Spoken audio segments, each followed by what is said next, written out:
n'hésitez pas à en parler avec vos étudiants, avec vos camarades. Si vous voyez qu'il y a des personnes qui manifestent un changement de comportement.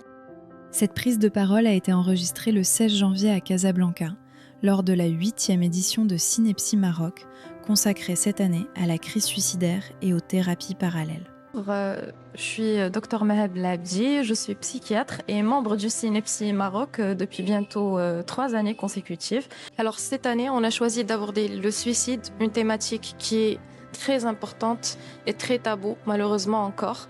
Donc les chiffres de suicide au Maroc sont énormes selon l'Organisation mondiale de la santé.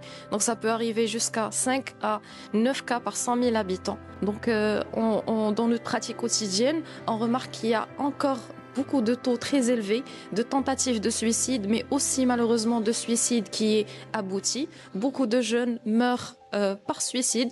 Et il y a beaucoup de psychopathologie qui est associée, il y a beaucoup de facteurs de risque sociétaux, beaucoup de vulnérabilité psychique.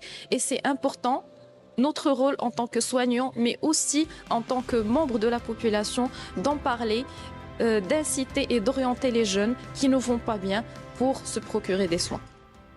Dans son intervention, la psychiatre évoque la fréquence des tentatives de suicide observées dans la pratique clinique et insiste sur l'importance du repérage et de la parole, notamment dans les milieux scolaires et universitaires.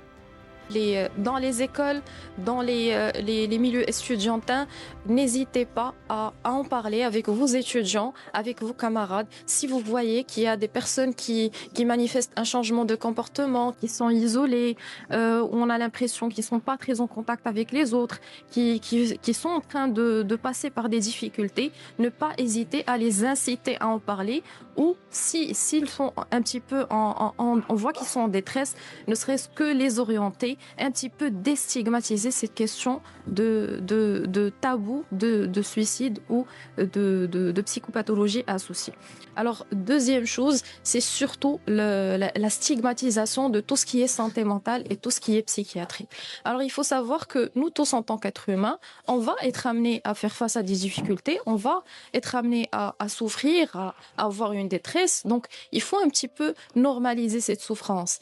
Ce n'est pas fou, ce n'est pas grave de voir un psychiatre, de voir un psychologue, de voir un médecin, d'en parler et de partager sa souffrance parce que ça va permettre d'aller vers l'avant plutôt que de se compliquer et puis d'aboutir vers un suicide.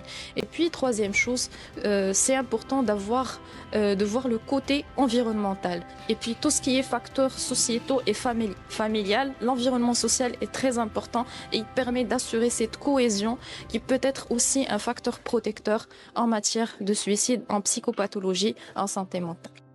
Un témoignage de prévention et de sensibilisation destiné à encourager l'écoute, l'orientation et l'accès aux soins.